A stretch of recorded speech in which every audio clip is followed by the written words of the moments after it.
Hello, everybody. My name is Dr. Kiran Rupakhetee, Sun Government Focal Point for Nepal. I have also been serving as Sun Executive Committee for the last 1.5 years. I'm pleased to be here in this August virtual gathering for Central and South Asia regional launch of Sun Strategy 3.0 and would like to welcome you all. I would like to acknowledge the gracious presence of Ms. Gerda Verburg, U.S. Assistant Secretary General, and also the coordinator of Scaling of Nutrition Movement, SUN, and also Dr. Bahadur Gurung, Honorable Member of the National Planning Commission, Government of Nepal. And he's also working as National Dialogue Convenor for International Food System Summit. So we know that the Scaling of Nutrition movement has moved into its third phase, also known as SUN 3.0, which covers a period from 2021 to 2025. The strategy was developed through the leadership of the SUN Executive Committee in consultation with various stakeholders, partners, and networks at national, regional, and global level. The SUN Strategy 3.0 was crafted based on the findings and recommendations of the independent comprehensive evaluation in 2015, midterm review of phase 2 of the movement in 2018, and the strategic review in 2019-2020. The strategy focuses on empowering the SUN countries to be country-driven, country-led for multi-sectoral and evidence-based nutrition action for gender nutrition impact. Since the strategy is just newly instituted, it needs to be introduced to SUN member countries and its global partners and networks. The aim of this important meeting is to launch the strategy in Asia at a regional level, and then countries could introduce in its countries as appropriate. The important part of this program is panel discussion, which will be moderated by Gerda Verburg, UN Assistant Secretary General and Coordinator of the SUN movement. I will be briefly highlighting about SUN 3.0 and Honorable Dr. Bahadur Gurung, Member National Planning Commission, and also the convener for Nepal designated for the Food System Summit will have closing remarks. Before that, Ms. Gerda will be presenting highlights and way forward. So SUN is a unique movement, as you know about it, that it is founded on the principle of all people have a right to food and good nutrition. Next, please. Next slide, please. As you are aware of the fact that SUN has important vision, it is by 2030, world will be free from malnutrition in all its form, and it will be led by the countries and government, supported by organizations and individuals. So there is a collective action that ensures every child, adolescent, mother, and family can realize their right to food and nutrition, reach their full potential, and shape sustainable and prosperous societies. Next, please. Why nutrition? Actually, when we talk about the SDGs, we talk about 5 Ps. They are people, prosperity, planet, partnership, and peace. So we have tried to link in this slide how nutrition is important, all these dimensions. For the people, good nutrition during the first 1,000 days of a child's life is critical to achieving full physical, intellectual, and human potential in adolescence and adulthood. As far as prosperity is concerned, every dollar invested in nutrition in developing countries yields approximately $16 in economic returns. So a global shift towards more plant-based diet and reducing food and agriculture waste are among the tactics with the largest potential for reducing emissions and curbing global warming while improving people's health. From that perspective also, it is beneficial for the whole planet. And partnership is very important. There is no single actor who can address all underlying causes of malnutrition. The 2030 Agenda calls on actors to align themselves with the intergovernmental agreed nutrition target and contribute from their respective mandate and comparative strength. So peace, of course, is very inevitable, which will be promoted and protected with the agenda of nutrition, because improved nutrition helps to break the intergenerational cycle of equity and poverty, and ultimately contributing to a more peaceful society. Next, please. Of course, there are challenges as well, which have been highlighted by SON 3.0 also. The triple burden of malnutrition is on the rise. This is a bigger challenge, meaning to say that the coexistence of undernutrition, stunting and wasting, micronutrient deficiencies, and overweight and obesity has risen dramatically in recent years. So challenges are greatest in conflict-affected and fragile contexts and regions in countries. So another challenge is about COVID-19, which is rolling back years of which have rolled back years of progress, meaning to say that malnutrition exacerbates the impact of COVID-19. Undernutrition compromises the body's immunity and cognitive development, while obesity predisposes women and men to the most serious impact of COVID-19. Another challenge in this regard is related to nutrition action, which are only successful if they address systemic drivers. So those drivers are poor health, political instability, socioeconomic and environmental vulnerabilities, gender inequalities, and human rights concerns. So all these factors have been highlighted very nicely in SON 3.0. Next slide, please. So the movement today, over the period of time, the movement is getting evolved. So at the moment, 63 countries and the Indian states of Maharashtra, Jharkhand, Madhya Pradesh, and Uttar Pradesh have committed to scaling of nutrition and are working collectively as a movement. So next, please. This slide is very important, showing comparative progress in 2011 to 2020. For example, in 2011, when SON was just started, 10 SON countries had an active multi-stakeholder platform at the national level. See, at the moment, it is around 58 SON countries which had an active multi-stakeholder platform by the date of 2020 at the national level, and 48 countries work sub-nationally as well. Another indicator here is 13 countries had confirmed donor convener, 4 countries had formalized their civil society engagement, and 6 countries ensured engagement with business in 2011. What about in 2020? 31 SON countries reported having 3 out of 4 networks, that is UN Business Network, Donor Network, and Civil Society networks for coordination of nutrition actions. And another is about the costed nutrition plan. It was a 17 in 2012. Now, 49 countries had a national nutrition plan, bringing together sector and stakeholder in a whole government approach to address malnutrition by 2020. It is the data for 2020. Despite all these progresses, still there are some challenges. The scaling up, alignment, and disbursement of funding remain a challenge even today. Next slide, please. What about theory of change for SON 3.0? The vision in this regard is by 2030, a world is free from malnutrition in all its form. And in this regard, the goal is set as speeding up progress towards World Health Assembly global target on all form of malnutrition. In order to achieve this goal and vision, there are certain objectives. For example, the emphasis is on greater priority to nutrition in national development, and countries' priorities are scaled up.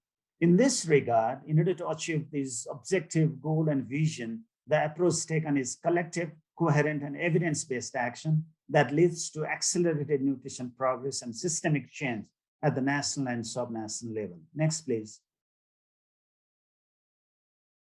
SON 3.0 have 4 important strategic objectives. First one is related with policy and advocacy. Second is about country priorities, honoring country priorities. And the third one is related to country capacity enhancement. And the last one is about the governance, SON governance.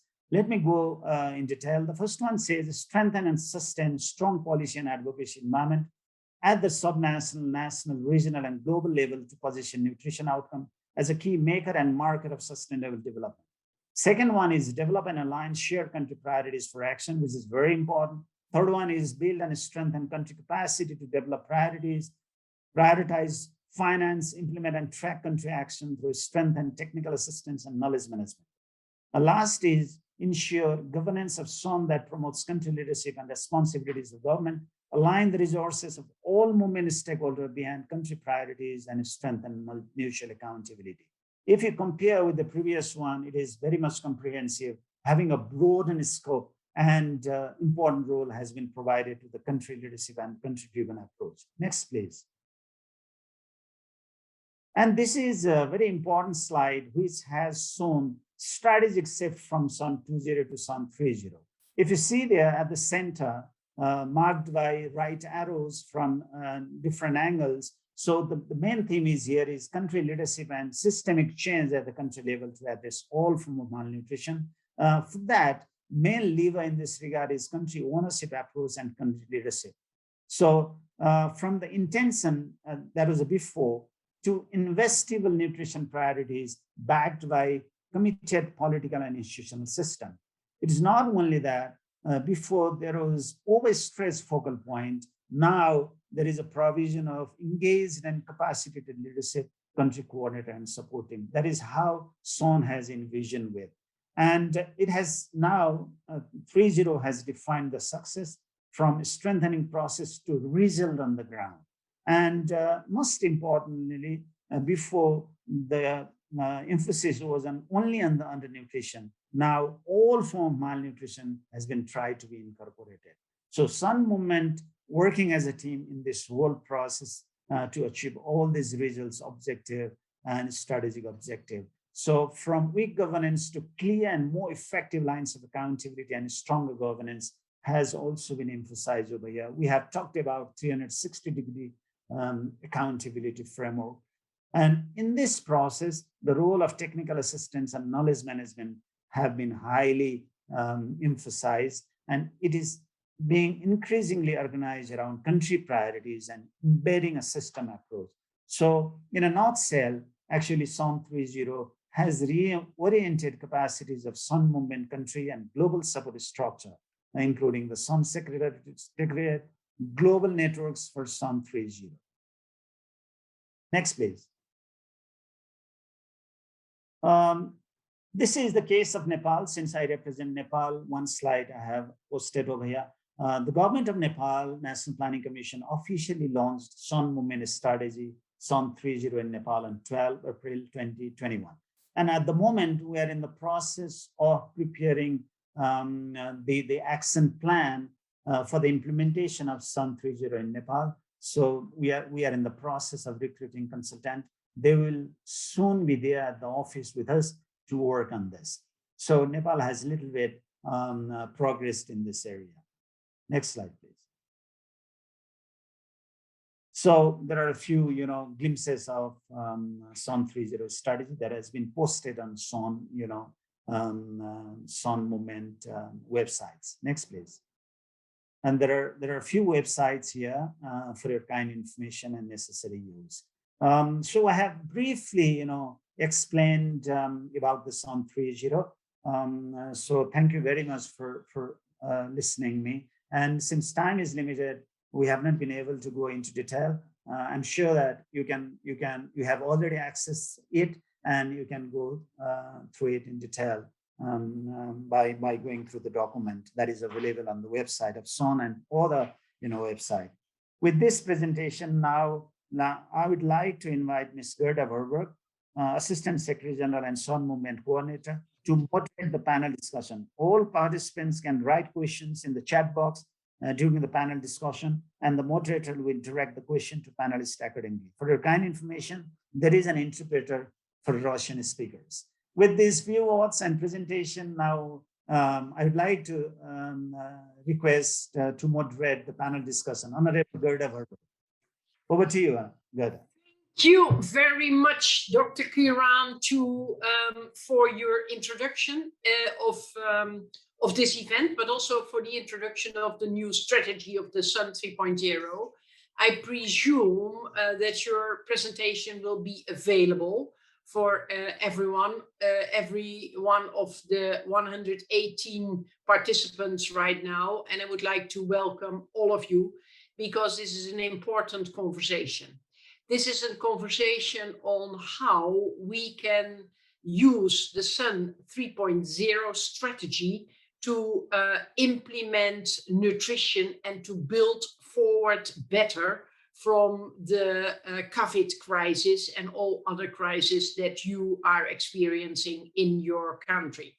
How can we use, for instance, the Food Systems Summit to make sure that in the redesign of our food systems, nutrition has the right place and that people have access to affordable and healthy food wherever they live?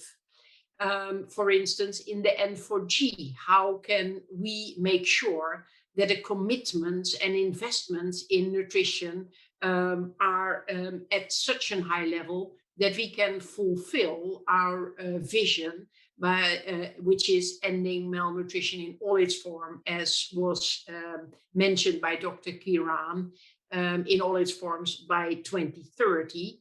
And have a systemic approach in each country. Because the beauty of the Sun movement is that it's country-owned and country-driven. Right now, by 64 member countries plus 4 Indian states who have said, all right, we want to take this approach and we want to own this process, but we need to do it in a multi-sectoral and multi-stakeholder way. Because nutrition, good nutrition, is the driver and catalyst, and some people call it even the motor, the engine of social and economic development and the implementation of all sustainable development goals. But it is complicated, and only by working together, making it happen in support for breastfeeding, in making sure that children in the first 1,000 days are well nourished, making it sure in Food Systems Summit, in education, in social protection, in health, in planning, it will be possible and systemic. Now, the Sun movement started its third phase, and as Dr. Kiran said, we want to expire as a movement by 2030. So the key and core is, how are we going to use this strategy? And what do we need? How do we need to support each other within a country, within a region, but also between countries, between regions? And how do we get the right level of support from the global support network, from the global support system? The 4 networks, Sun Business Network, Sun Civil Society Network, Sun Donor Network, and the UN Nutrition Network that has taken over the UN network for the Sun movement tasks, and is a merge of the Standing Committee on Nutrition, and of course the Sun Movement Secretariat. And as coordinator, I hope to represent your interest and to boost your advocacy needs and support needs at the global level. But the focus is on countries. Right, we have a beautiful panel. We have a panel of 8 people. Dr. Kiran is one of them, and I don't need to introduce him anymore. We have Mrs. Kazi Sebunessa Begum, and she is the Sun Movement focal point from Bangladesh. Madam Kazi, can you please show your face? Let's give it a try so that we are familiar.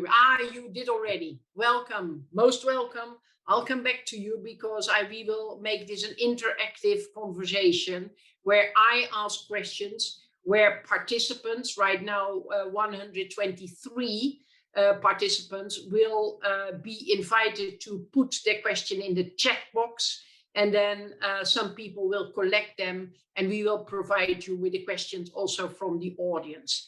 Interactive, and if you want to react on what one of the other panelists have said, then please feel invited, unless you want to monopolize the floor, because then I cannot allow you to always take the floor. But let's make it a little bit dynamic and interactive. Then we have Dr. Hamil Jalil, and he is the member for Food Security, Climate Change and Nutrition in the Planning Commission of Pakistan. Then Ms. Karima Ahmed Al-Hada'a, and she is the focal point of the country of Yemen. Then we have Mr. Irshad Danish. He's a global advocacy consultant, and I think he's in every meeting in your region, but globally when it comes to civil society. He's from Pakistan and from the civil society. Then we have Stineke Unema, who is the Executive Secretary of UN Nutrition. Stineke, I've seen your face already. Welcome. Then we have Mrs. Farzani Khan, who is the Regional Sun Business Network Coordinator and Advisor. Great to have you here as well. Please, yeah, I see your face. Very good to have you. And last but certainly not least, we have Miss Bormi Chihun, and she is the youth leader, and she is also a member of the steering group of the civil society. Bormi, where can we see you? Do we see you? Dr. Kiran, can you please take away your presentation so that we can use the whole screen? Dr. Kiran. And maybe all participants can have a bigger picture of us. Okay, I hope you're working on this. Okay. Jennifer is requested to do that. Jennifer. Excellent, very good. Thank you very much. Bormi, are you there? Yes, I'm here. Yeah, there you are. Big. Thank you very much. Great to have you. Not the first time that we meet, so you should be ready for a good conversation. But let me start with the focal point of Bangladesh. Madam, what do you see in the strategy as the best opportunities for implementation of nutrition, to boost implementation and to make the needle of data and improvement move? And what do you see as challenges? So if you could mention 2 opportunities and maybe 1 or 2 challenges, then we can move further. Over to you. Thank you very much. Can you hear me? Yes, loud and clear. Okay. Good morning, Ms. Gerda, and all the panelists and all the participants of today's event. I'm really delighted to be here. Thank you very much for giving me the opportunity to say a few challenges and also opportunities of Sun 3 or what is about. Actually, I would like to mention that since Sun 3 focused more on results at national and sub-national levels, hence more emphasis given on improving coverage at desirable level for priority-specific and sensitive interventions, institutional and HR capacity development, gender, growing poor urban population, so that no one is left behind. So I would like to mention at least 2 of the opportunities we found. One is prioritization of activities based on evidence, cost effectiveness, and funding opportunities. And also improving the alignment and harmonization of financial and technical resources in support of interventions that are likely to be effective. Another one also, I would like to mention that the role of country has come out strongly. Here it is a country-driven strategy. So these 2 as the main points are the main points of opportunities. And I would also like to mention 2 challenges that we need to strengthen. Role of Sun Secretariat in evidence generation needed to be strengthened in the country level as well. And the role of regional bodies in advocacy, cross-learning from member countries, and mobilization of resources for better nutrition outcome at country level could be further emphasized. Thank you, Ms. Gerda. Right. I think it is. Thank you very much. Thank you very much for this start. It's only the beginning, it's only the warming up, because we have quite some time to have the conversation, almost an hour. And I will ask the first round, and then we will get also the questions from the participants to this event, because that is what it's meant to be. Dr. Hamid Jalil from the Planning Commission in Pakistan. How do you translate the main strategic objectives, the main objectives into the Pakistan Planning Committee plans, and in order to focus on collaboration and implementation as part of the Pakistan development plan? And what can we learn from your experience? Because it's one of the strategic objectives of the Sun Movement. It's one of the objectives to make sure that nutrition is embedded in the National Nutrition Plan. So over to you, Dr. Hamid.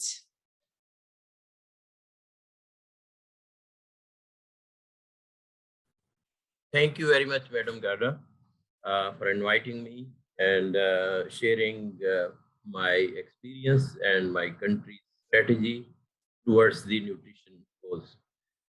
First of all, I think you must be knowing about the current political government headed by the PM Khan.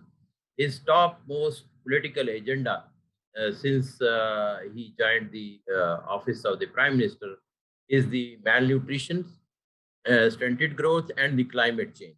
So his famous program on tsunami trees, billion trees plantation, as well as combating the malnutrition, is famous, I think, all over the world now.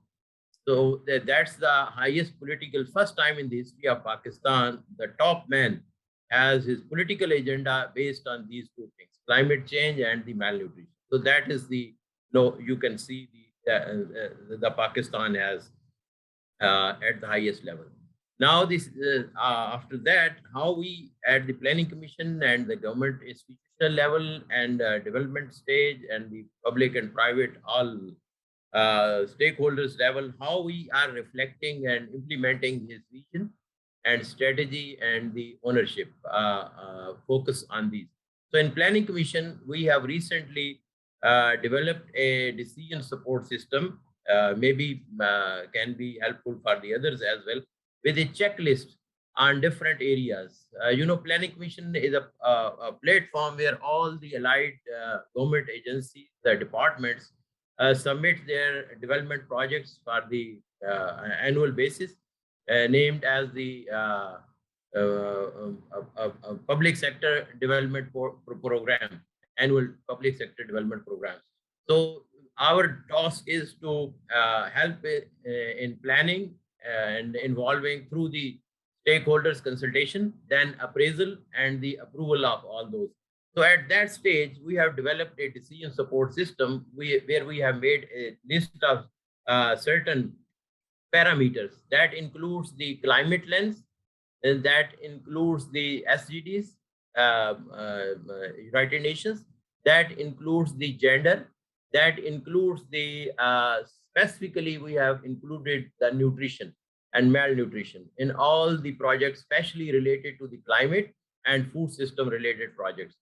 So so there are so many other criteria for the checklist, but related to this, we have included this. So no project can be forwarded without scrutiny on the basis of these checklists. So that is one of the points. The second thing which we have introduced recently is the we have started a program for the multi-sectoral food system, and we have started 3 projects under that. Maybe that can also be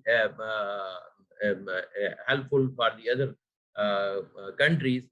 That is, one is for the transformation of our agriculture system from currently non-climate sensitive and non-sustainable system into a climate smart and sustainable system where cost of production is drastically being reduced, the carbon emissions are drastically being reduced, and the sustainability is increased. So that system is similar to that is regenerative agriculture system, in which we have introduced 5 interventions. Number 1, no-till, raised beds, precision planting, organic mulching, and no fertilizers and pesticides. So that covers the 4 things. Number 1, the climate sensitivity, reduction the greenhouse emissions. Number 2, reducing the cost of production of agriculture produce. Number 3 is the food safety. And number 4 is the revival of the natural soil biota physiology. So that all these factors will contribute towards the sustainable food system. So based on that, we have started 3 pilot projects, one under the WFP in Balochistan, and the funding is provided by the IFAD, $3 million. The other project implemented by the National Rural Support Program, funded again, provided by the IFAD. And the third is the funding provided by the World Bank for this transformation of agriculture system. So what we are going to do in that is a one is the transformation of agriculture system. The other 2 are basically developing a pilot projects for a sustainable food system, focusing the malnutrition, stunted growth, poverty at a household level. And that includes the induction of small ruminants, the rural poultry, the vegetable household level vegetable production. Okay. I think we can fill the whole hour with your your presentation, but I want to hear the third topic, because you say the transformation of agriculture into climate smart, etc. The focus on malnutrition, and there was one third. It was a third part. Yeah, third part is related to the thought management, because unless we have a broader at the country level, a thought management process owned and sponsored or by the highest level. So there we are now in a process of policy advocacy to convince the government of Pakistan, especially the parliamentarians, the speakers, that they should establish a parliamentary committee like the other departments especially for the nutrition under the special speakers of National Assembly and provincial assemblies. So that would be helpful in in ownership of our thought management process at every portion and sector of the society.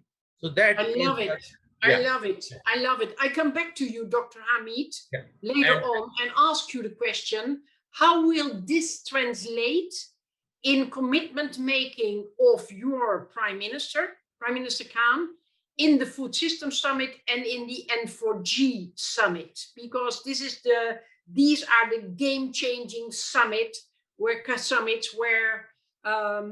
governments, but also other stakeholders, can make commitments on the near future, including when it comes to investments that is needed from the government, but also from other institutions. I'll come back to this, and I also will have the question to Madam Kazi, what kind of commitments Bangladesh want to make, building upon the Sun 3.0 strategy that is including the Food System Summit, but also boosting the nutrition. I'll come back to this, but first I want to give the floor to Madam Karima Ahmed in Yemen, and I want to hear her reflections on what are the opportunities, what are the challenges of Sun 3.0 to you. Dr. Karima. Yes, good morning, good afternoon, everyone. Thank you so much for having me here. Actually, I think the next phase is indeed a new start. It is more focused on results, expand partnerships, also more national platforms for nutrition in Yemen, as well as more empowerment and capacity building. These are the opportunities. The challenges are the dynamic political divide in Yemen, as you know, also the resource mobilization mechanisms. All these would affect the functionality of the multi-sectoral platform or the MSP in Yemen. And so we need more solidarity on this and more effective communication to be able to reduce the impact of these challenges on Yemen and to grab more results on the other side. Thank you. Yeah, but please let me, because I think you're making extreme important points here. More on results, systems approach, capacity development, but given the very complicated situation in Yemen. You are a very experienced Sun Movement focal point. If other people would like to support you, how would you make the business case for investors or donors to invest in nutrition in Yemen? Because, and I'm telling you nothing news, but we need to talk reality here.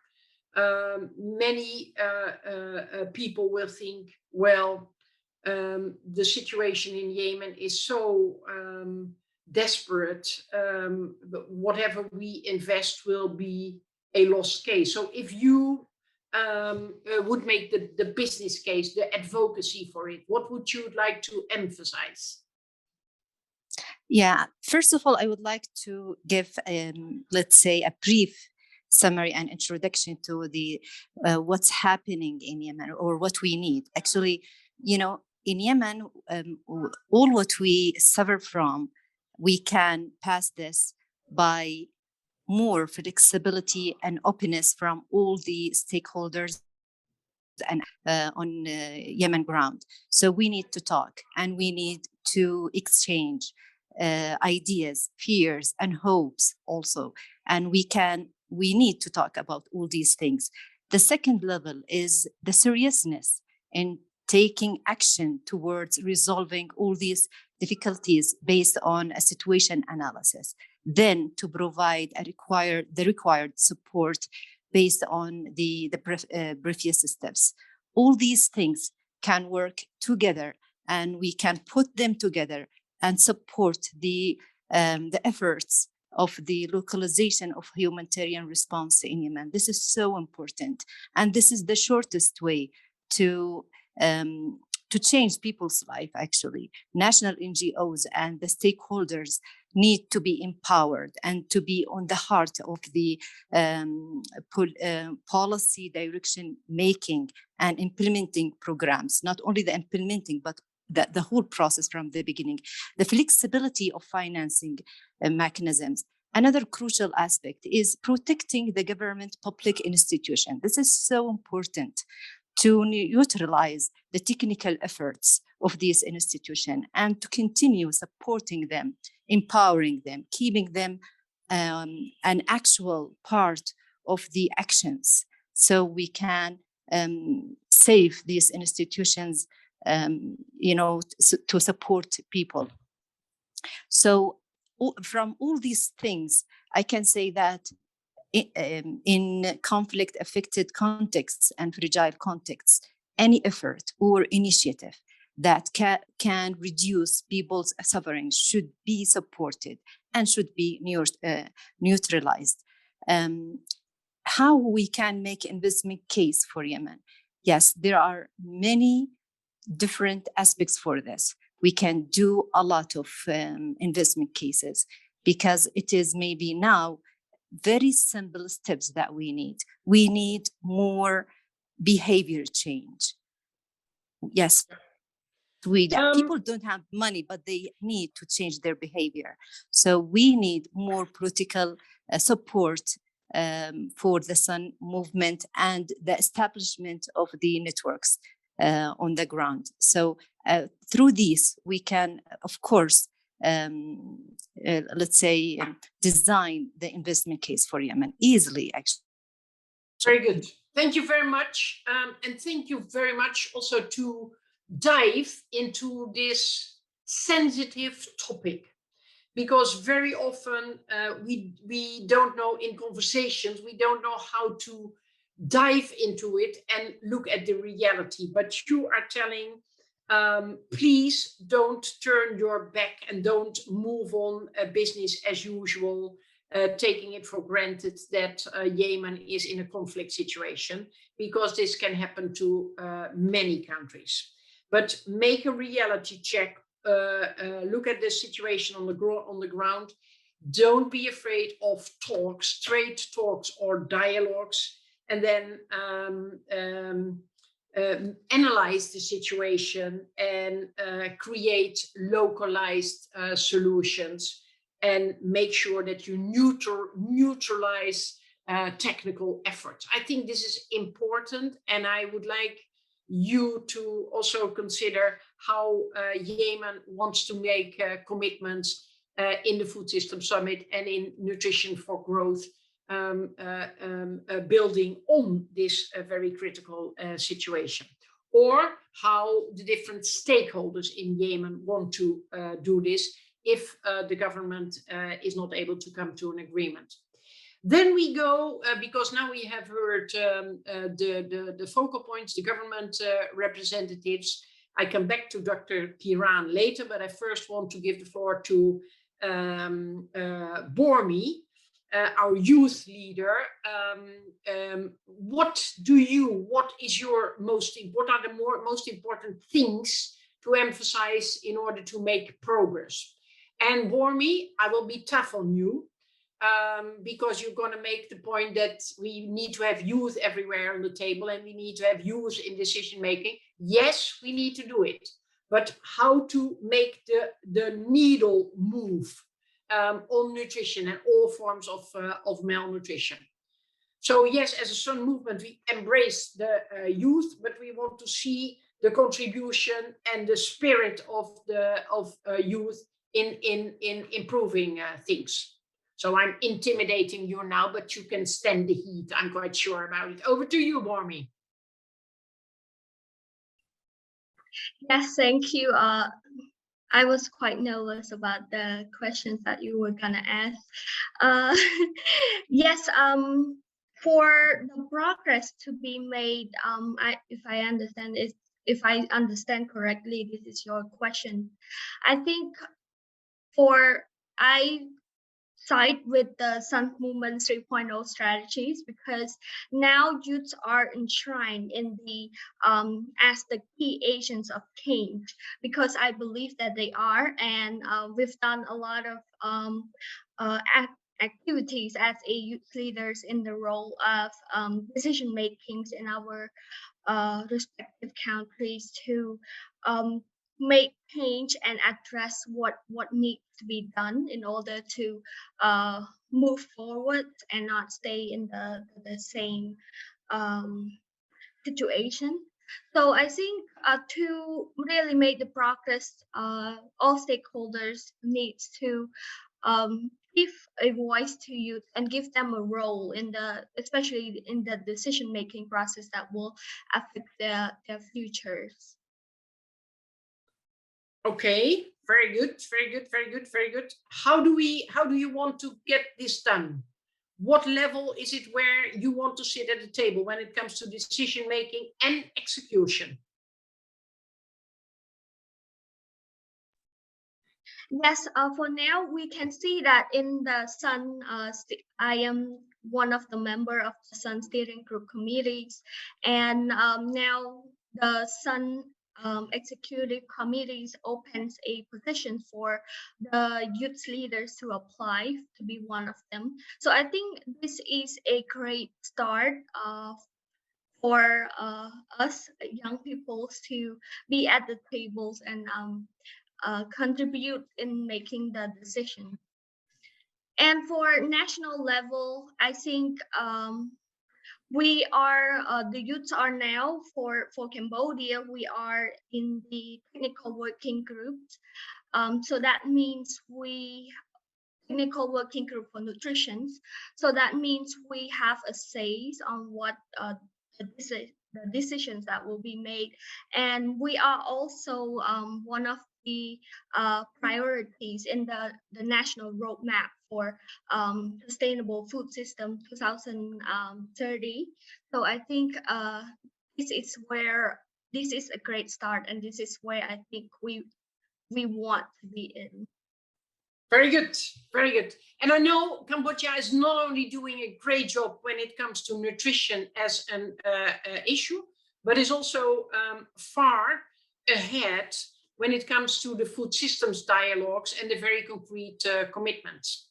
Yeah, I'm excited about it, and I have high expectations of the commitment that will be made by each of the countries in the region Southeast Asia, both at the Food Systems Summit as well as at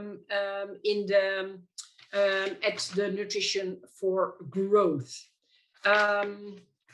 Yeah, I'm saying South and East, but it is Central and South Asia. I'm making a mistake. I have to correct myself. Otherwise, I will be corrected by you. But thank you very much, Bormi. I'll come back to this and to you with another question, and you can also post questions if you want. Stineke Unema. Stineke, a lot is happening at the country level in the run-up to the Food Systems Summit and the N4G. How is UN nutrition at a country level supporting governments and stakeholders to come forward with the most ambitious, but at the same time realistic commitments to be made in the Food Systems Summit and in N4G, because they create a very good frame for the implementation of the Sun 3.0 strategy in the years to come. Over to you, Stineke.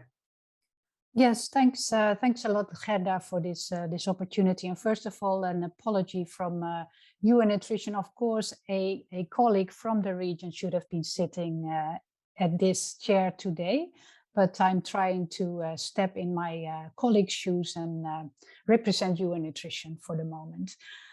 So, and for growth, nutrition for growth, and also the Food System Summit. Yes, we have been working quite hard and intensively on the nutrition for growth. With regard to country level commitments, we are very much working together with our several UN agencies to support countries to deliver concrete commitments that will then be voiced and presented at the Nutrition for Growth Summit in December in Japan, or virtually in Japan. So that's working with UNICEF, with World Food Programme, with FAO. At this moment, we are working with UNICEF and WFP a lot, specifically on the Global Action Plan on wasting commitments in several countries, including, for example, with Bangladesh. But of course, we are also looking beyond acute malnutrition commitments. We are looking at all forms of malnutrition and supporting our UN nutrition networks in those countries to come forward with to support the governments to make their commitments for the nutrition for growth. In addition, we also work at global level with the organization of events and bringing the relevant people to the summit in Japan. All right, thank you very much. I have been visiting several of the countries in Central and South Asia.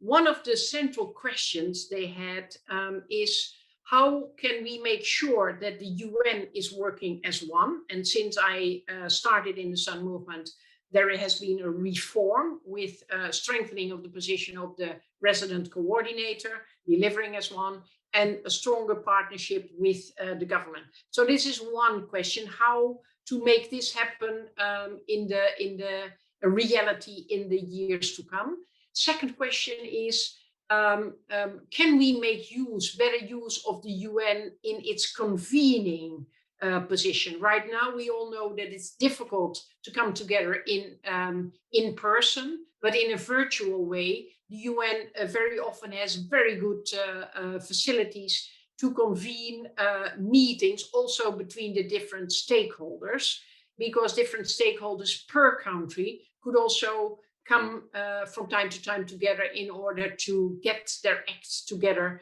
vis-a-vis supporting or critical support to the government. Back to you, Stineke. Yeah, so first of all, the UN acting as one.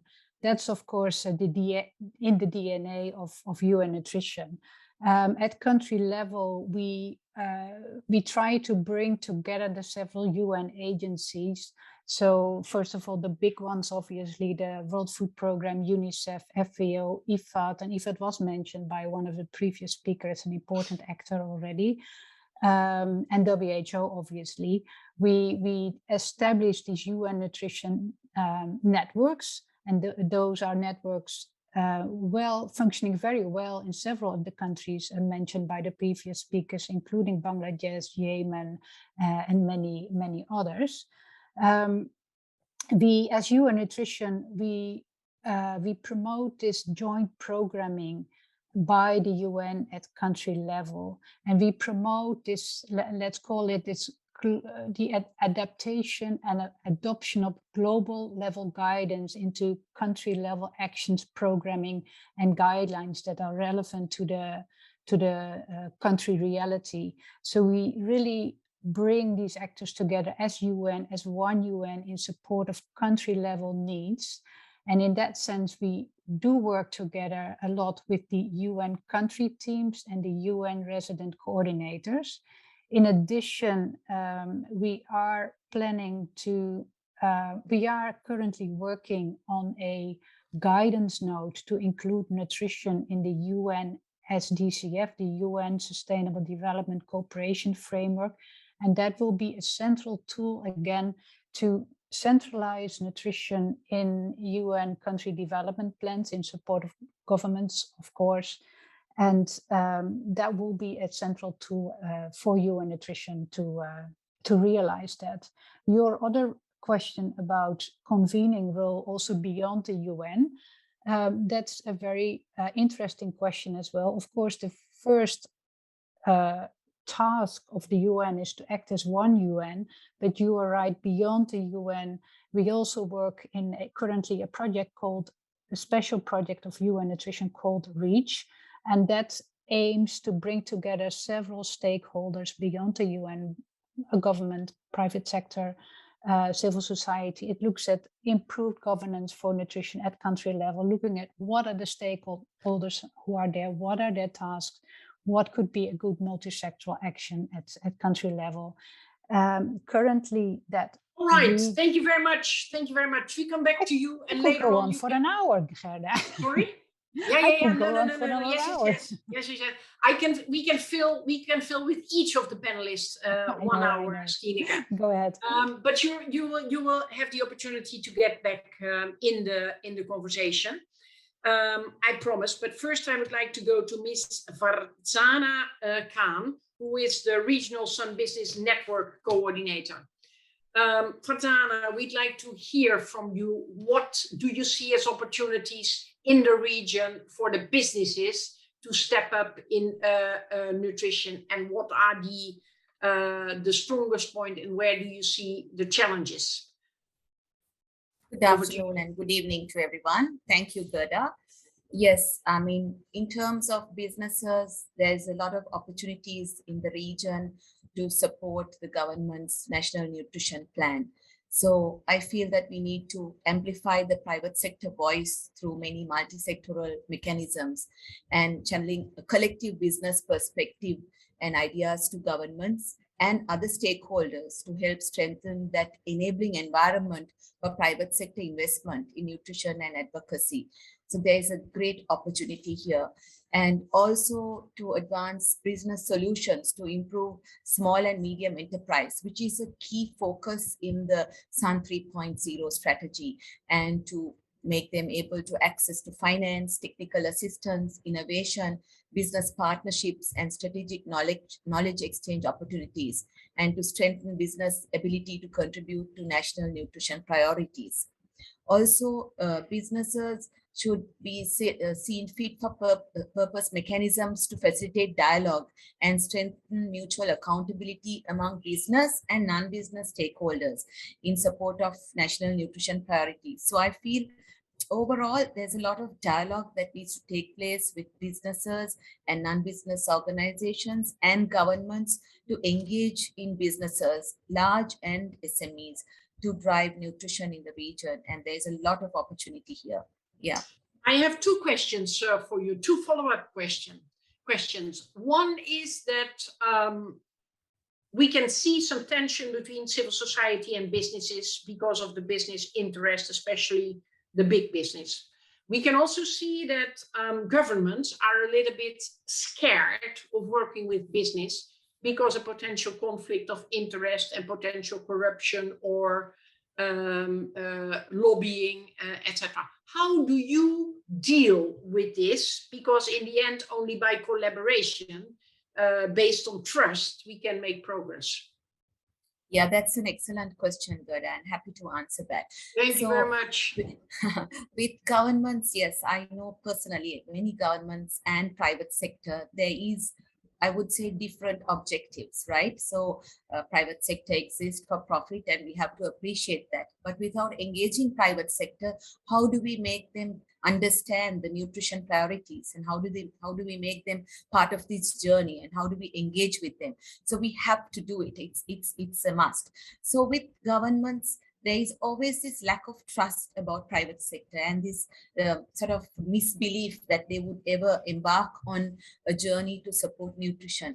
So it's all about sharing knowledge. We have to have great platforms to share how private sector too have large priorities towards their workforce. They do a lot within their organizations, which maybe for some reason, for lack of communication, government is not aware of, about supporting their staff, health insurance, healthy food, supporting them with medical insurance, and so on to begin with. And there are many other initiatives like gyms. Some of the advanced private companies have their own gyms for their staff and so on. And also, I mean, even the private sector needs to be less wary of the government. They always think, okay, if the government comes in, they're going to clamp us up. They're going to put some kind of regulation or rule so that we can't breathe and we can't do what we do. So it's a gradual process of understanding. And we have some good examples of how front of pack labeling came into place. It's a lot of dialogue, of mutual appreciation of both parties trying to understand the mutual benefit of both of them. So I think that is very important in terms of both understanding the greater good, I would say, and understanding the national priorities. So again, as I mentioned before, thank you a lot very of much, dialogue Dr. and sharing. Yes, thank you. I know, but I have another question for you, because you're again a panelist who could fill 1 hour in a question and answer in an interview yourself. So maybe, Dr. Kiran, we need a follow-up here very soon, but you never know, I'll come back to this. How do you create a harmonious connection between the bigger companies and the small and medium-sized companies in the network? Okay, again, another good question. So, the smaller companies need a lot of support, as you know, and especially with COVID, I'm being very current here, they need even more support. So we support these small companies through the network in many platforms of technological knowledge, formulations, even supporting them in their packaging, educating them on, food safety and so on. And then their link to market can be through the larger companies, and we get the larger companies to engage with them and support them. And there have been good examples where they have taken these on. But of course, in the beginning, the SBN has to support the smaller companies to come to a certain level of standard before we open them up to the larger companies. Also, Gerda, some of the larger organizations do have a community budget, a CSR budget to support. And we find a lot of the smaller companies, especially in this part of the world, are run by women. I mean, if we have a workshop for SMEs, 90% of the owners are women. So that helps the support because the larger companies have a lot of women enterprise, women supportive initiatives that have been driven. Unilever has these, a lot of the larger global companies also have them. So we try to link them together. These are strategic things that we have to move into. Yeah. Thank you very much. You can come in later and you will be back very soon. Then we go to the last speaker to introduce, Irshad Danish, and he is a global advocacy consultant from Pakistan and also very active in our civil society network. Irish, let me ask you, how are you going to make sure that Pakistan, but also the whole region, that the civil society is boosting all governments, the government in Pakistan, but also all governments, to make realistic but most ambitious commitments, both in the Food System Summit and in N4G, to improve food systems for nutrition and climate, the planet, and of course, nutrition for growth, to set out the agenda for the next years.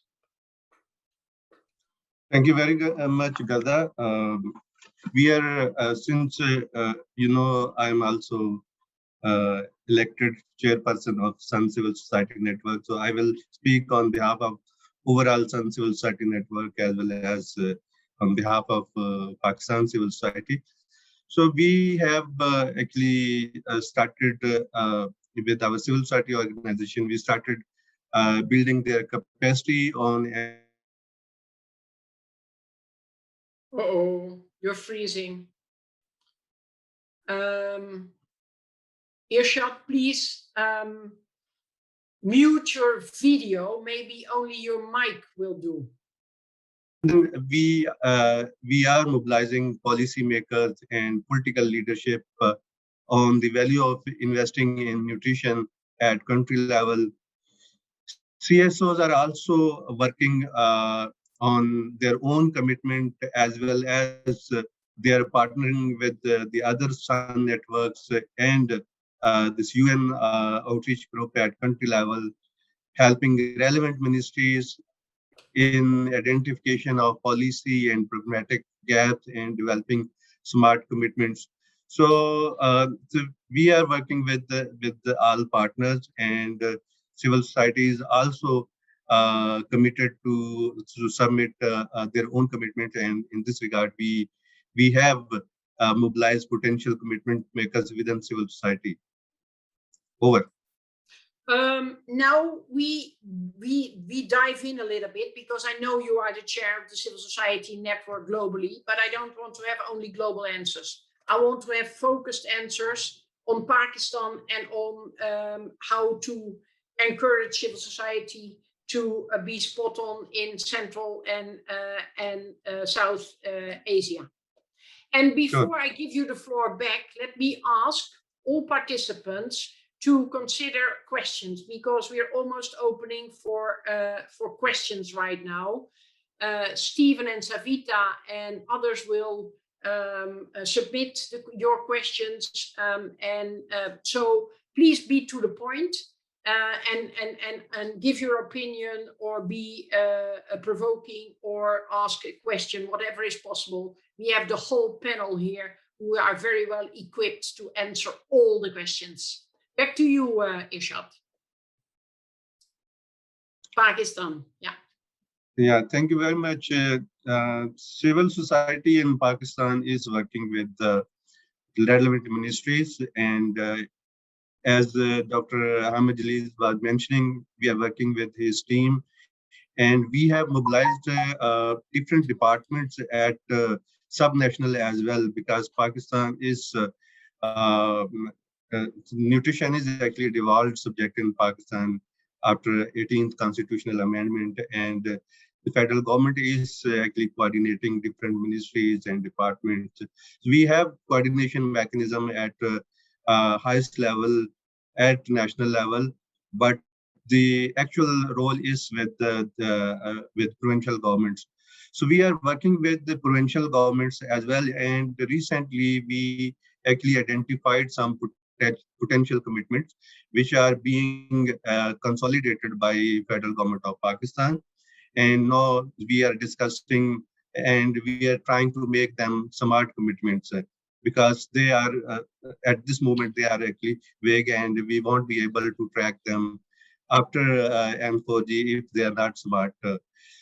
And then we have mobilized policymakers in all provinces, especially we work with the parliamentarians. We have a group of parliamentary champions. We have 30 parliamentarians. And recently, we also had very good meeting with the SDG task force. They have parliamentarians from different political parties and they are willing to establish a focused and a subgroup of parliamentarians within parliament covering different political parties as well from different sectors. And they have nominated a group of 12 parliamentarians. They will be working on implementation of SDG2 as well as they will be supporting the overall government and Planning Commission of Pakistan, post Sun Movement Secretariat in Pakistan in creating enabling environment, and they are also helping to prioritize nutrition in national development plans. There are a couple of initiatives which have been taken by the federal government, and I'm not going to cover them at this moment. Yeah. No, thank you very much, because that's enough right now. Later on, I will ask the question, how can the different stakeholders become connected to the work of the Planning Commission? This is also a question for Nepal, where this is happening already, because the Planning Commission is the National Development Plan Commission is identified in the strategy as a good convening point to bring all different players together and to make sure that nutrition is included in the National Development Plan and also in the investments, but it is for later. First of all, I would like to address one question. What can the Sun private sector do for, and please I ask other questions because it's now up to you participants to ask questions or give your opinion. What can the business network do for entrepreneurs with ESC certification? Can somebody explain what ESC stands for? Sorry for my ignorance. Stephen, Savita, do you know? Or maybe Farzana, you know what is meant? No, Gerda, each country may have different definitions, so I would like to know the definition of ESC. Okay, very good. I invite the question asker and you, there we go, here we go. How do we make multi-sectoral nutrition strategy more implementable? This is another question, very good, this is a good question. How do we make multi-sectoral nutrition strategy more implementable on the ground? Having seen the poor nutrition status of mother and children for decades. This is a great question, Sabina Raza. And I will ask the question, dedicate the question to one of the panelists, and maybe other people want to raise their hands. But next time I would like to ask the participants, also submit your question, dedicate your question to one or maximum two of the panelists. You may decide unless you address all the questions to only one panelist. But I want to go to back to Dr. Kazi to answer this one. Dr. Kazi, how do you, and I come back to you, Farzana, on this private sector question. Dr. Kazi, how do you Thank you very much. Make sure to implement on the ground? Yeah. Thank you very much, Ms. Gerda, for this allow me to give this answer. And I would like to make you correct. I'm not doctor.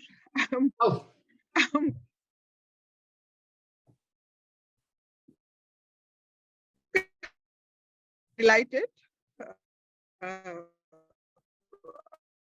with this, doctor title, no problem.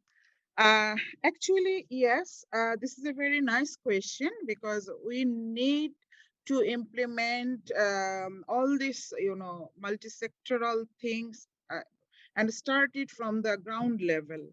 And if we can't do it from the lower tier of our system, we cannot reach the end user and our general people. So for this, reaching to the general people and who is the really people who are really requiring the services from the central government.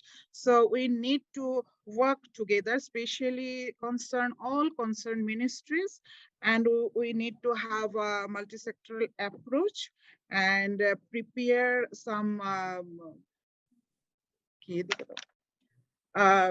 prepare some like common objectives and then activities altogether. And maybe if we go for assessing the costs for all those plan activities, and then if possible, if it is given from either from the government side or from any development partners or from any other agencies, and we work together, and that would be our actually realistic plan implementation. And we can also go for some baseline survey what is there in the ground level, and then if we go for measuring our activities. And Madam then Madam Kazi, do you have a structure like a government structure that is working with the decentralized governments and public institutions to submit the budget, but also to make sure that they implement and work at the community level?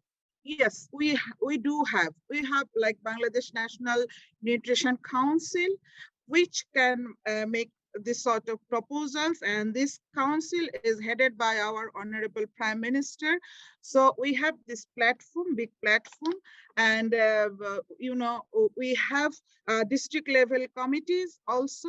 So we have this structure. Now we need to operationalize it, and we need to have a very structured plan and work on it. Then we can achieve all those things together. Thank you very much. I would like to ask the same question to Dr. Kiran Rupakhetee. Dr.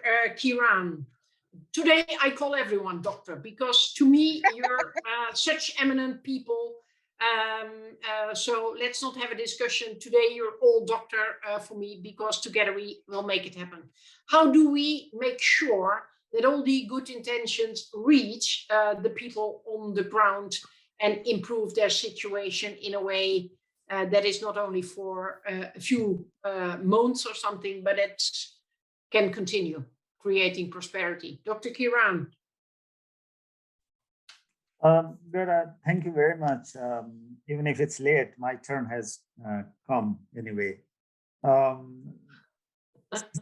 spoke before. I may not be, given a questions because there are other people also. But anyway, thank you very much for this opportunity. And I think this question is very much related with the one of the questions you cited from the chat box, how we can make, these nutrition related plan, multi-sector plan more doable and implementable.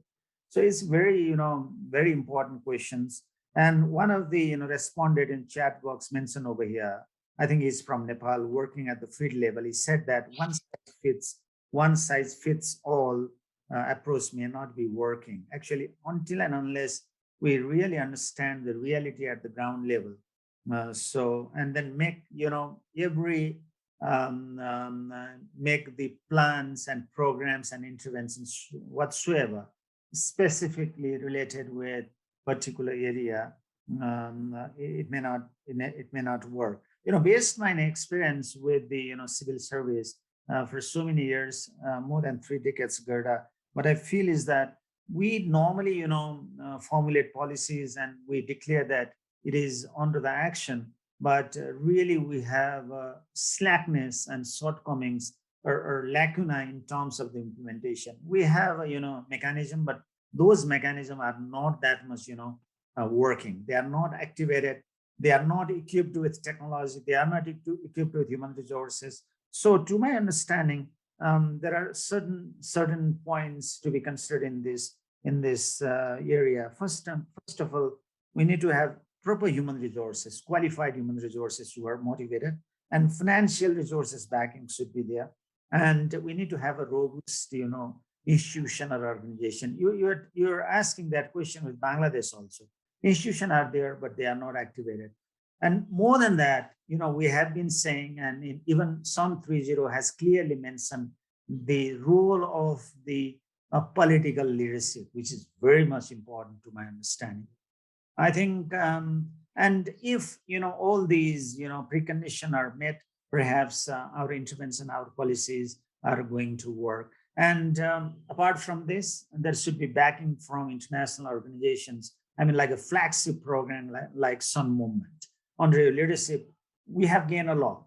For example, your role may facilitate to motivate for our political leader over here in our country to allocate more resources, to allocate more human resources for this cause.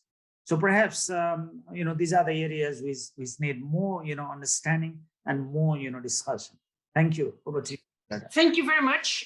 Thank you very much. I have two questions to go, and I already apologize to Doctor. You're also doctor, but you're a real doctor, Dr. Dil Bahadur Gurung, because, sir, you will not have 10 minutes to make closing remarks. So please try to summarize your closing remarks to 3 minutes, because I want to ask 2 more questions, and I want to give every panelist 1 minute to give one of their most urgent or priority remark before I try to make some summary remarks.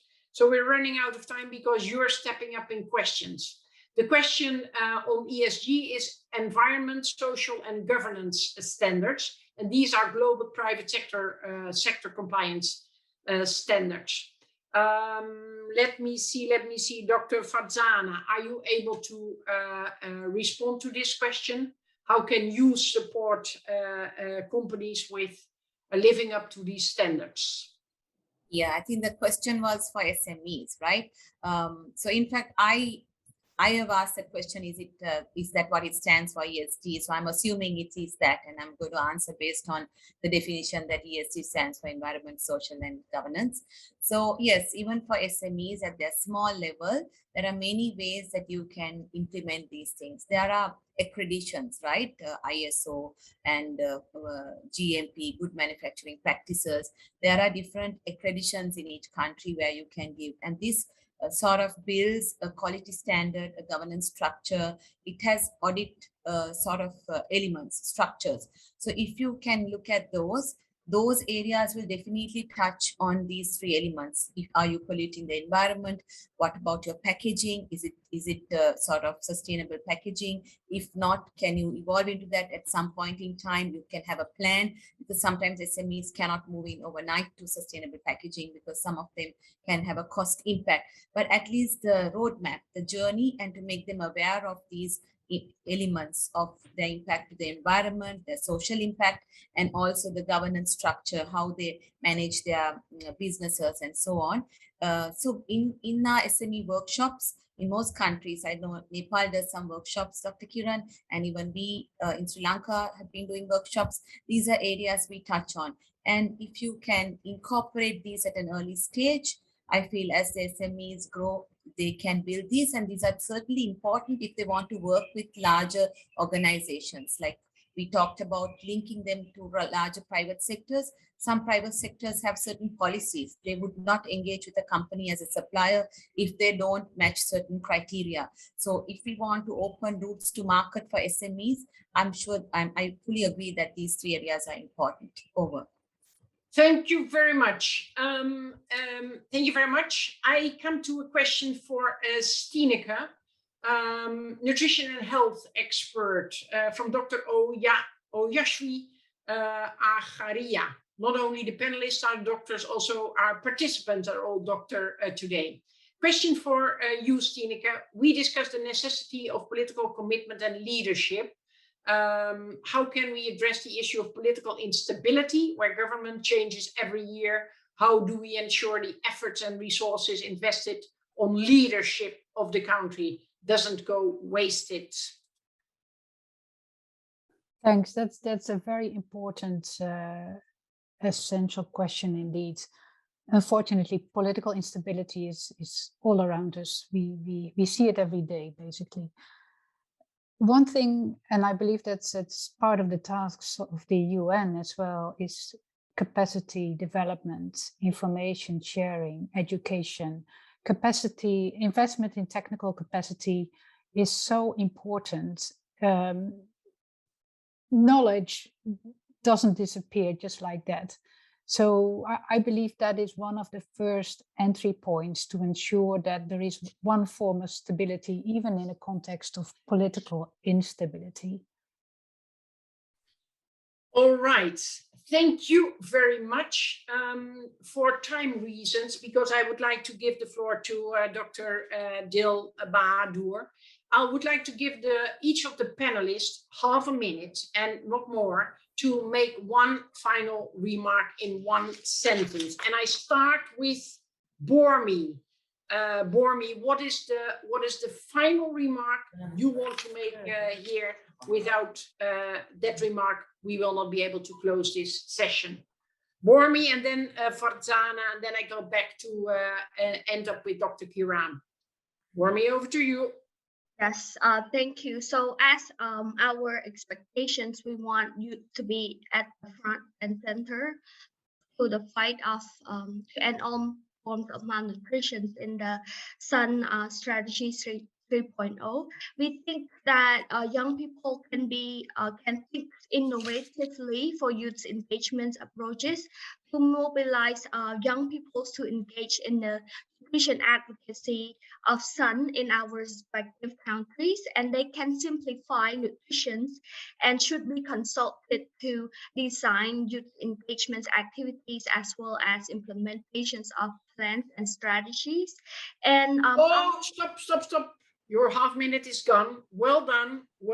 If we are able to manage this, we will easily manage the rest. Farzana, please, and then Stineke. Mine is very short. I would say empower the local private sector in becoming a long-term sustainable development partner in nutrition, so that they are willing to able to invest in products and practices that contribute to ending malnutrition. Thank you. Excellent sound bites. Great message. Stineke then, and then Irshad. Yeah, thanks a lot. So one UN voice for nutrition, policy coherence for nutrition. UN Nutrition is looking forward to work with countries to link these country insights to support global guidance for nutrition, but also vice versa, global guidance for country level implementation. In the end, we want impact at country level and the elimination of all forms of malnutrition by 2030. Thank you. Thank you very much, Stineke. Then we go to Irshad, and after Irshad, we go to Karima. Thank you very much. Actually, we have developed a lot of policy strategy documents in past 2 phases. Now it's time for action. And the benefit of these strategies and plans should reach to the affected communities at grassroots level. Thank you. Thank you very much. Before I go to Karima, I have excellent news. We can extend this seminar for 10 more minutes in order to also hear from Dr. Dil Bahadur Gurung and to be able to summarize. This is not a guarantee that you get more than 30 seconds to make your final remark, but let's give it a try. Karima, please, and then Dr. Hamid. Okay, thank you. So Yemen needs functional sun networks. This is the main thing that we need. The role of the SCN is fundamental. Business is flourishing and can do great impact. Solidarity, effectiveness, of communication from the SDN and UN network is very required. We can build humanitarian development peace nexus through the existing opportunities within these networks and platforms. Thank you so much. Thank you very much, Karima. Dr. Hamid, and then Madam Kazi. Thank you very much. Very brief. First, I think the Planning Commission has a leverage because it's a forum where all the provinces and the government institutions have to come for the approval and getting funding for the development projects.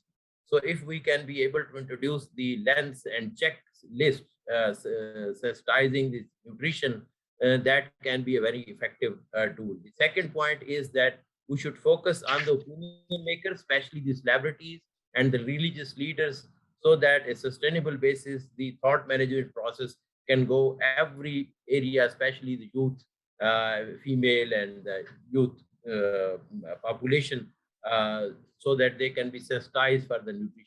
Thank you. Thank you very much. I have a question for the organizers as a moderator. I now get the message that we have booked until the full hour and not the half hour. Is that correct? In that case, we will be able to take more questions and have a little bit more discussion. Dr. Kiran or Savita, please come in and tell me whether we need to round up or whether we are able to go to up to the whole hour. Technically, Gerda, we are good with time. We are booked actually until 12:30. So have I booked your time as well. If the panelists and everyone is interested, we could go on, and all the participants who could give us time could stay on. However, we need to hear from our honorable member from National Planning Commission, Dr. because he has been waiting and he. Thank you. All right, thank you, Savita. I think what we will do is that I will look at the question and answers one more time, do my summary, and then we round up with the closing remarks of the honorable doctor. Then we go to Kazi, our focal point in Bangladesh. Madam Kazi, you have the floor. Thank you very much. Actually, I would like to thank you, Gerda, because it's always been a very great pleasure for me to be here with you. Especially, I enjoy a lot your conversation, your depth of knowledge, everything. So thank you for that to you. My last comment for this occasion is for proper implementation and achieve our targeted activities in SAN 3.0. Actually, we need to establish well-structured accountability mechanism, proper financing, partnership framework, and coordination across the platforms, networks, and highest level political commitment. Thank you very much.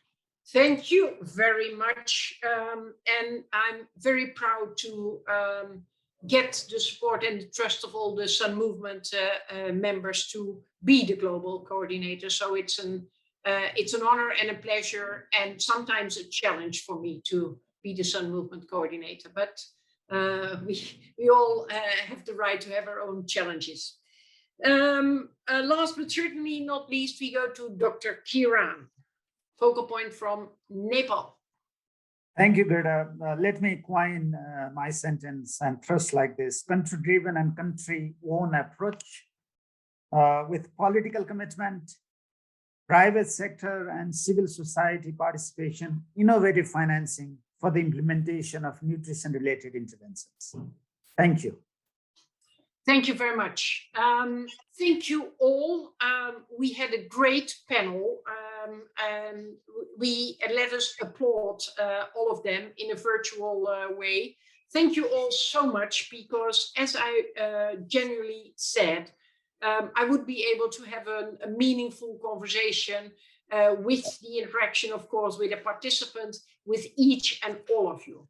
So if the need is there and you want to have another conversation, even more interactive maybe, don't hesitate to ask, because the new technology and going through the crisis of COVID has learned us that e-conversations and virtual meetings can be extremely inspiring. So let's use this not new tool, but further developed tool in the near future. Don't forget to ask your concrete questions to each and everyone. I would like to go very quickly through some of the things that are put in the chat box and in the Q&As. We want to address the issue in the humanitarian situation, that in the humanitarian situation, not only the supporting organizations come in, but that they make use of the Sun Movement infrastructure, being the people at the local, in the local space, to make sure that the people they are there to support are involved in potential support and solutions, so that the people from the beginning can feel ownership and are involved. Will this be an easy chart? No, because the advocacy is already ongoing for years, but we are making progress. And only if we are in this together as Sun participants, we can make it happen that the assessment, the intake assessment of all these humanitarian organizations will include the people that are there. If there is a Sun infrastructure, let us make sure that that the Sun Movement networks and participants are involved. What do we do with governments or with countries that don't have a Sun Movement infrastructure or don't have a focal point? Well, the easiest way is to encourage the government to become a member of the Sun Movement. There are no fees involved. The only thing that needs to be done is that the government drafts a letter and lets the Sun Movement know that they are willing to take responsibility for a multi-sectoral and multi-stakeholder approach to prevent and end all forms of malnutrition. So there is no fee involved, but there is a commitment, a responsibility involved. And you're not a member of the government, maybe you are civil society or private sector or institution. You can do advocacy for the government to become a member. We could also make use of a regional platform working through other leaders of other countries, for instance, the Asian countries, or other regional economic institutions. And sometimes the UN is very active, but very often we see that civil society is doing strong advocacy because they find the multi-sectoral and multi-stakeholder collaboration a very effective one, as is proving in several Sun Movement member countries. With this, and with the fact that as Sun Movement, there is a decision made that the Sun Movement will expire in 2030, I wish us all to look at what you and I can do from the place where we stand. Are you a focal point?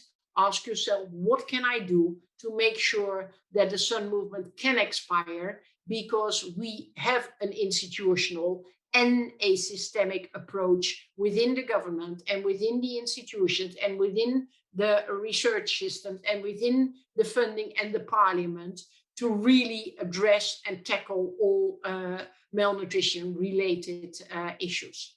And if this is not the case right now, and there's no country that has no nutrition challenge left, ask yourself, where can we best begin? What are our super priorities that we want to focus on?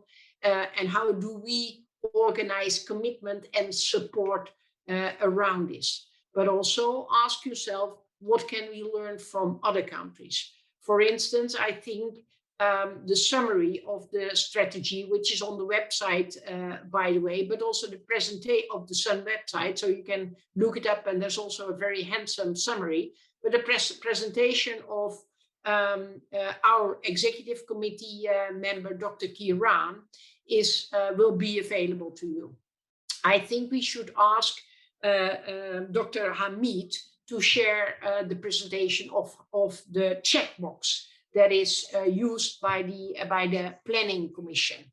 And I would like to encourage you to ask questions via the CLT members. Stephen and Savita, please come on camera, show your picture, because you are the first go-tos when it comes to the Secretariat.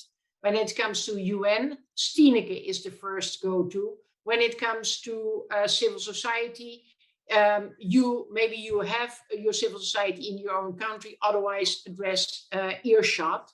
He is here from a global perspective, but also ask the youth and make use of Bormi's exceptional drive and energy to bring change. So don't hesitate, also at the global level or at the political level. I will be there for you if you have a concrete ask, if I can support you to make sure that nutrition is recognized as the engine for sustainable development at the highest level of the government, making sure that the government is not only paying lip service, but really investing in improving people's life, starting with the first 1,000 days of a child.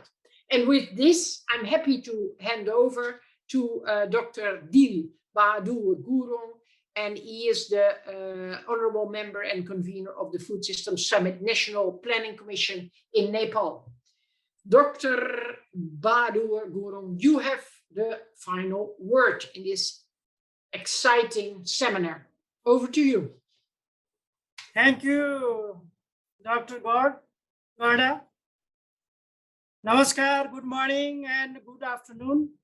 Miss Gerda Verburg, UN Assistant Secretary General and Coordinator of Scaling of Nutrition, Sun Country Focal Points, representatives from UN agencies, USAID, World Bank, Sun Movement Secretariat Geneva, distinguished panelists of this event, representative from government, Sun Donor Network, UN Network, UN Civil Society Network, Sun Business Network, private sector, research and academia sector, media, and all the distinguished participants of this event. I am very delighted to be here in this noble gathering organized for launching of the third phase of Scaling of Nutrition Movement Strategy 3.0 in Central and South Asia region. On behalf of Government of Nepal, National Planning Commission, I am very privileged to welcome you all to the Central and South Asia regional launching of Sun Movement Strategy 3.0. Nepal is an early riser of the global Sun movement and has remained as an active member of the global momentum since May 2011. The Sun Government Focal Point of Nepal and Joint Secretary of National Planning Commission, Dr. Kiran Rupakhetee, is a member of Sun Movement Executive Committee and also coordinating for Central and South Asia region. The Government of Nepal National Planning Commission has organized a national level launching of the Sun Movement Strategy in April in Nepal on 12 April 2021 and preparing an operationalization plan of Sun Movement Strategy 3.0 in the country context. Nutrition has become an important concern and priority in global context. A triple burden of malnutrition is yet another challenge in nutrition. Similarly, the climate-related crisis represents a serious threat to global food system and nutrition. As the effects of climate change continue to worsen the impact of the lives, and it also has a direct effect on nutrition and health. These are some of the important issues which have been taken care by Sun 3.0. The Sun movement has focused on achieving sustainable and equitable reduction in malnutrition and nutrition justice for all. The Sun movement strategy 3.0 has prioritized country lead and country-driven approach with a strengthened and more accountable country leadership. I will request the Sun movement member countries in Central and South Asia region to continue their commitment to ensure proper food and nutrition, healthcare, education, and protection for well-being of every group of people. The implementation of National Nutrition Plan and Sun 3.0 requires sizable amount of resources. So I urge country governments of this region for commitment to mobilize domestic resources as well as development partners to provide technical assistance and leveraging the financial support for the Sun countries. On behalf of Government of Nepal and Central and South Asia region, I would like to acknowledge the Sun Movement Secretariat to its role and coordinated advocacy to prioritize nutrition at global, regional, and country level, and support for the member countries on identifying and meeting the country's needs, ultimately to improve nutrition. We look forward for the more support from global support system of Sun and also Sun Movement Secretariat to showcase the best practices and achievement made in nutrition-related policy and intervention on this region and increase our visibility at global level. I hope the spirit of Sun 3.0 will be honored by all the Sun member countries in Central and South Asia region for the successful implementation of Sun Movement Strategy 3.0. Further, we take UN Food System Summit 2021 as an opportunity to transform our food system that will help to achieve our nutrition goal by 2030. As mentioned by Ms. Gerda, Food System Summit and Nutrition for Growth Summit will further generate national, regional, and global commitments to accelerate the progress toward ending hunger and all forms of malnutrition by 2030. The panel discussion was very interesting and interactive, and feedbacks that we received are very valuable. I would like to extend my gratitude to Ms. Gerda Verburg and her team for making this event successful. Thanks go to all who participated in this meeting today. Thank you very much for providing this opportunity to unveil Sun Movement Strategy 3.0 at regional level. Thank you very much. And back to you, Gerda. Thank you very much, Honorable. I think this is a very valuable summary and closing of this session. It tastes for more because a lot more has to be discussed, I think. But first, let us take the inspiration from here. Let's go back to our day-to-day responsibilities and opportunities. Let us look around what we can do, because wherever we start in improving and supporting people's nutrition is a good start. Thank you so much for all the organizers involved, and a big, big hand to all. And the meeting is declared closed. Thank you so much. Thank you, Gerda. Thank you very much for making this event successful. Thank you. Thank you, everybody. Thank you all. Thank you.